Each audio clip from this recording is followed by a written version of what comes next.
Hello, freak bitches. Novio. Definitely got to concentrate. Concentrate on Paulo Novio. How about please. your boy Johny Hendricks? Whoa. Was like, I figured it out. I'm going Fought down the to Jackson's. Let me try this out. That ain't the answer, Boachina. son. Yeah, he fought the fucking eraser, dude. That guy's scary. Even post USADA scary. Hold up. Hold up. Eraser, listen to me right now. That golden snitch is good. You better, I don't know what Aldo did all these years, but you figured it out.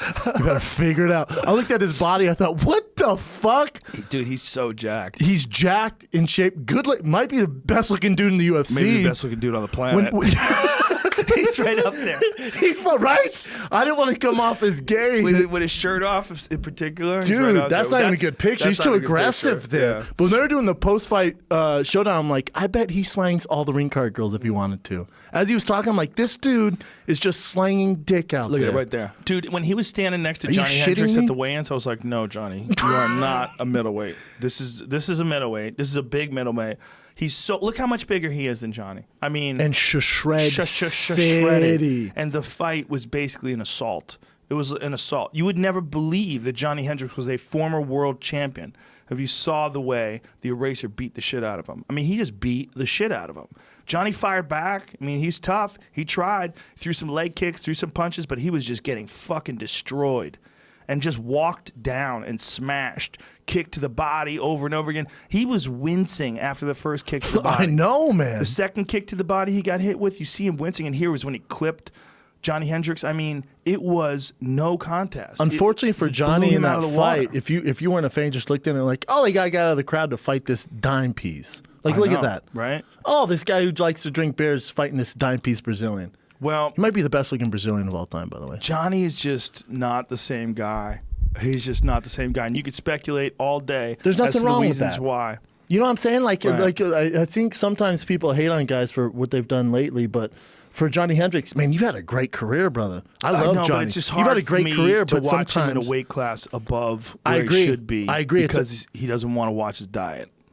I think it's a number of things, but you know, I just. Man, there's nothing to hang your head on. You're a world champion, man. Yeah. So, a lot of people think you beat GSP. Like, you've had a great fucking career, man. A lot of people think you won that fight. A lot of people think. And now there's a good argument to that too. Yeah. You could really have a real. I mean, if you were just objective, you didn't have a dog in the fight, you could have a real interesting conversation about who won that fight. There's an argument there. Sure. And I think if you're Johnny, and he's probably taking a lot of abuse online, and I wish he would stop, but it's all good, man. You've had a good go. Well, I hope he doesn't take abuse. Really, what we should do, we should be praising heaps on Paulo Costa, because that guy's scary. He's fucking terrifying. That guy's the future. He's legit as fuck. I haven't seen him on the ground, but yeah. Well, who knows? And I would like to see someone test him. I'd like to see him against like a real strong 185-pound wrestler. You know? I think he's 4-0 in the UFC and all knockouts, or 3-0 all knockouts. His last two, he murked dudes. Woo!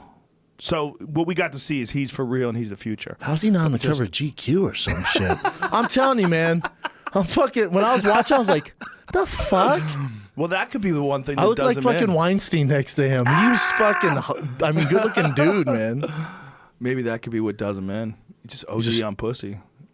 When you're that good looking, it's got to be hard. It's got to be hard to say no. Super hard. And as he gets more and more famous, he's going to be famous for sure. For sure. For sure. He keeps smashing people that way, looking that way, smashing people that way. That's trouble, son.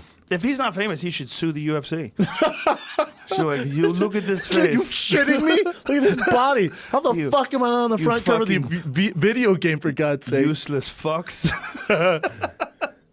It's just Johnny looked 2 weight classes lighter than him. Johnny looked like he was a welterweight, and the eraser looked like he was a light heavyweight. Johnny's just lost, man. And going to Jackson's, and I'm not knocking Jackson. Jackson's one of the greatest camps of all time, still is. But when fighters go there because they've seen how much success they've had, it's literally heaven's waiting room. It's the fucking, it's the Florida of fighting camps where people go, here's the answer. Yeah, here's the I solution. get that, but if you're going there, it's probably not the answer. Well, it's also, you got to think the years that he wasn't there, and those play a factor in his development. It's not like you just get right back to where you should have been. Like, oh, here's the answer. No, you were training wrong for all these years, and his performance dwindled pretty substantially, except for the one fight with Hector Lombard. Which is really interesting. That was like the one fight where he actually looked pretty good. Yeah, he did. And he beat Lombard. He did. Who's That's right. still fucking dangerous. Yeah. And I was like, look, Johnny Hendricks looks like he's back. And that wasn't that long ago. Hell no, it was last year. But there's another guy who shouldn't be at 185 pounds. So he fought a guy who's like him, a thick dude who's really a 170 that doesn't have the best diet in the world. You know, and I don't care what anybody says, you know, that you shouldn't be criticizing him. You shouldn't, you know, you don't walk a mile in his shoes, and, you know, maybe his body doesn't want to respond to cutting down to 170 anymore. Stop. Just be honest, and I'm a Johny Hendricks fan. Look at his body. You should not be fighting the best professional fighters in the world unless you're a heavyweight and you have a body like that. With all that extra body fat, that does you no good. It's not aiding your performance in any way, shape, or form. It is 100% a sign of a lack of either planning, where you didn't plan your diet out in advance, where you're too heavy or too much body fat coming into camp, or poor discipline, or poor organization of your diet where you don't understand like what food you should and shouldn't be eating. When a guy's training for a 3-round fucking fight at the top of the heap in the UFC's middleweight division, you got to think this guy's got to be doing some goddamn rigorous shit. The American public, if they're watching this going, if this fucking guy can't look good, how am I going to look good? And I'm kind of exaggerating because Johnny didn't look terrible. But like, I think it was worse because Homeboy looked great. Costa looked like a fucking Greek statue. I mean, you don't have to look like a bodybuilder. I mean, some of the toughest guys are like Evan Dunham. He doesn't have a bodybuilder's physique, but he doesn't have any extra weight on him. No. That extra weight is not doing you any good. No, Wonder Boy's not winning any events, you know, bodybuilding events. No, but he doesn't have a fucking extra pound on him. You know, nor does Woodley. Woodley's fucking shredded. He's got the best body in the division. Woodley could win Olympia. Maybe. He could win Mr. Olympia. At least top 5. Just jacked. If he really just got into it 100%.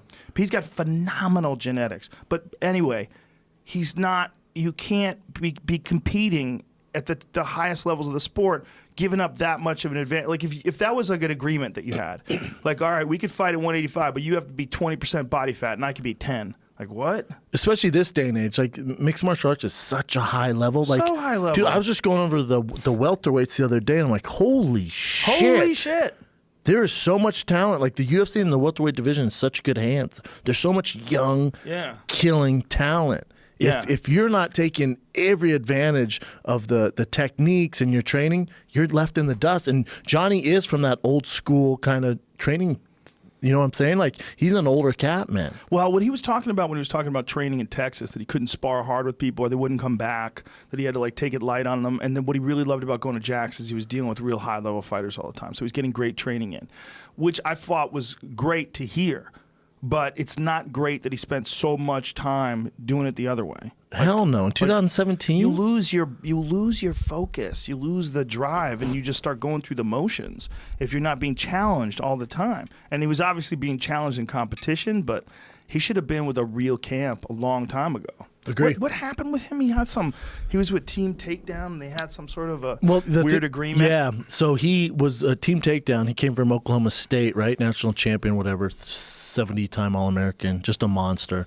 And then the deal is they're going to support him financially with, you know, a house, food, training camp. They take care of all that. They give you like a salary? The salary. But once you make it, we're taking 50% of everything. And when you're a young, up-and-coming, hungry fighter, like, that's a great deal. Until you become Johny Hendricks and you become the world champion. Like, hold up, 50%? I appreciate what you guys did for me, but goddamn, man. Like, you're robbing me blind here. This is crazy.